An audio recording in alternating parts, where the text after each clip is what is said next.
Do you think you have dry eye? Are your eyes gritty and sore and irritated? If so, continue to watch and we'll talk about how to manage and how to treat your dry eye. My name is Dr. Shawn Moore and I'm an optometrist at Orillia Optometry. So what are the common symptoms of dry eye? So if you think you have dry eye, what are you experiencing? People with dry eye often complain about stinging and burning eyes. They'll often complain about redness and irritation, their eyes being sandy or being gritty. But the number one complaint that I see that people typically don't associate with dry eye is watery eyes. So most often, if your eyes are overly watery, it's because technically you have dry eye. Your tear film is drying out, it's causing a bit of irritation, and then you get reflex watering. Those episodes of drying eyes and extra watering cause that blurred vision. So if you are noticing periods of blurry vision and you need to blink to clear your vision, you likely have dry eye. So let's talk about that. So if you get a group of optometrists together, we talk about dry eye with big words. If you get a very specialized group of optometrists and researchers together, they create this definition.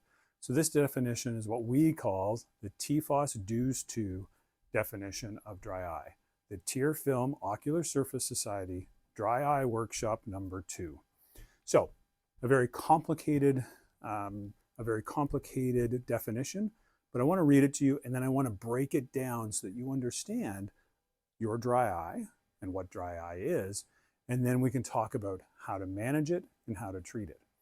So dry eye is a multifactorial disease of the ocular surface characterized by a loss of homeostasis of the tear film and accompanied by ocular symptoms in which tear film instability and hyperosmolarity, ocular surface inflammation and damage, and neurosensory abnormalities play etiological roles. So complicated description of dry eye, but let's break that down. So first off, it is a disease of the ocular surface. It is very important to understand that dry eye is actually a disease. When I talk about dry eye, I talk about it as dry eye disease. This is something we need to take care of to ensure great eye health and eye comfort, and also to maintain great vision. Dry eye is a loss of homeostasis of the tear film. What is homeostasis? Homeostasis is just balance. So it's a loss in the normal balance of the tear film. So what does the normal tear film look like? So you can see on the left side of this picture, if we did a cross section through the tear film, we have a larger mucoaqueous layer. Again, let's simplify that even more and talk about that as the watery layer of your tear film. And then on the outside of that, you have a thin lipid layer or a thin oil layer. The job of the oil layer is to prevent evaporation. There are effectively two kinds of dry eye. Type number one would be what people would think. I have less tear film. I have less tear volume. My tear film isn't thick enough. There's not enough water in my tear film. The second kind is actually more common. 87% of people who have dry eye have some sort of problem with their lipid layer. So that oil layer is poor.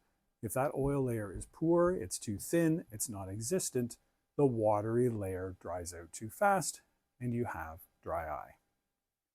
Dry eye has ocular symptoms.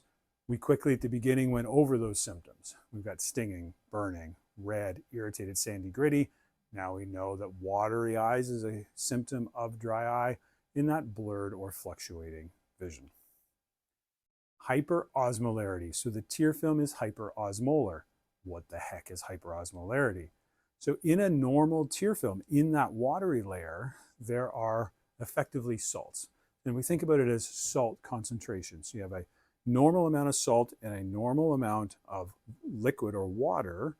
You're going to be normal tears and your osmolarity will be normal. But if you're losing tear film, if that watery layer is drying out, the salts stay, the water evaporates, and now you have the same concentration of salts in less liquid, in less water, and that is what is hyperosmolar. That hyperosmolar concentration, the increased concentration of salts, creates that burning, that stinging, and the redness. Inflammation and damage. So there is inflammation involved in dry eye. One of the most common causes of the inflammatory part of dry eye is ocular rosacea. When we typically think about rosacea, we think about on the cheeks. We got those red blood vessels, those little fine spidery blood vessels, and they are inflammatory in nature. But you can get those on your eyelid margin as well. And then you've got that inflammation right in the eyelid, affecting the glands that create the oil, that are that oily layer of the tear film. So if you have ocular rosacea, so rosacea on your eyelids, you are at much higher risk for dry eye.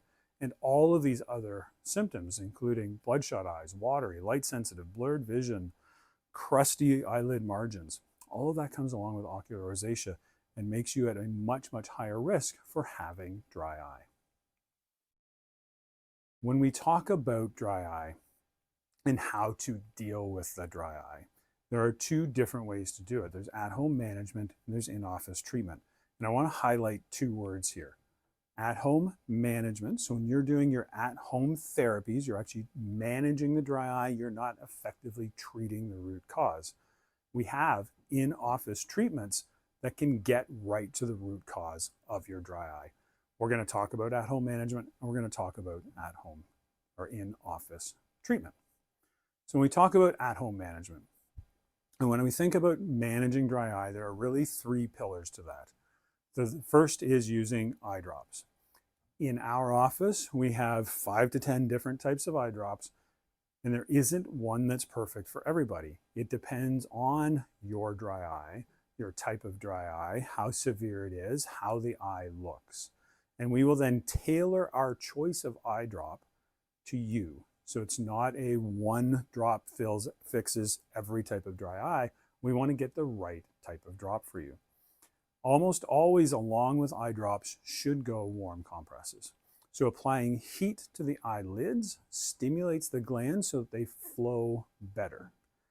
So heat will keep the glands that secrete the oil, it keeps flowing glands flowing. If they're plugged, doesn't always unplug them, but this is going to keep the glands that are working continuing to work.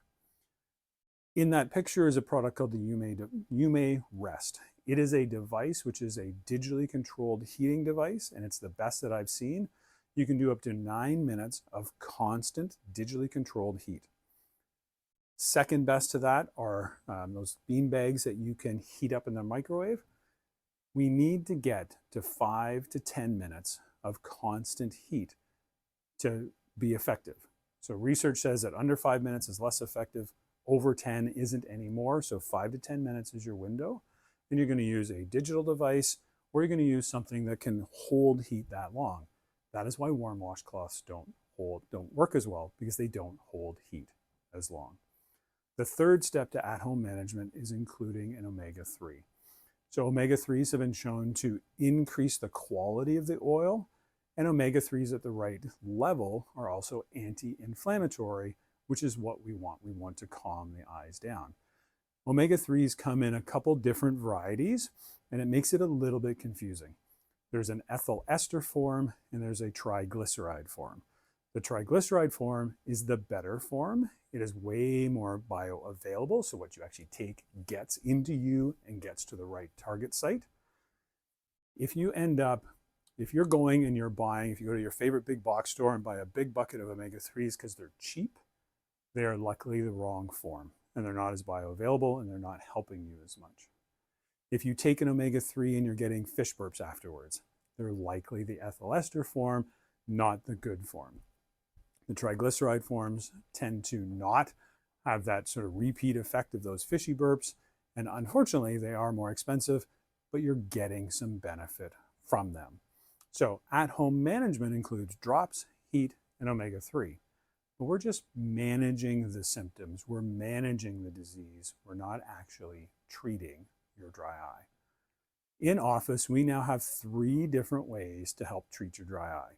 So on the left of this screen, we do a zest treatment or a zocular treatment, and we are going to clean your eyelids. We're going to get rid of any excess bacteria, any excess crust on the eyelids. We're going to get rid of biofilm, And let us start with a really clean lid surface so that those glands in the lids can work better. The next one in the middle is called an iLux. What that device does is it heats up the eyelid and then uses gentle pressure to clean out all of those glands and get rid of any blockages so that those glands can start to work better and secrete that oil layer, which is so important in the tear film, to secrete that oil layer better so that your eyes are more comfortable. The next one is called IPL. So IPL is intense pulse light. So it's using light energy to photosanitize the eyelids, to photostimulate and photomodulate the glands and the mitochondria to get those glands working better. Certainly the combination of all three is your best treatment strategy if you have dry eye. Sometimes we can choose one or two, but certainly the best is to use all three modalities. This is what it looks like in office. So the first one is we're doing a lid cleansing. The middle one is that iLux, heating up that eyelid, again, using light energy to heat the eyelid to a very specific temperature and clean out those glands. And the last one is using IPL. So we protect your eyes from the really bright light, and we're treating the lower eyelid and the portions under the eyelid. That's sort of where the blood vessels feed into the eyelids and to help support those glands, again, so that we get a better quality tear film. So if you think you have dry eye and are suffering and want to know how to manage it better, and then importantly, how to treat it properly, call us at Orillia Optometry. You can ask for me, Dr. Shawn Moore, or any one of the doctors at Orillia Optometry, and we will be able to take care of your dry eye and make you feel better. We hope to see you soon.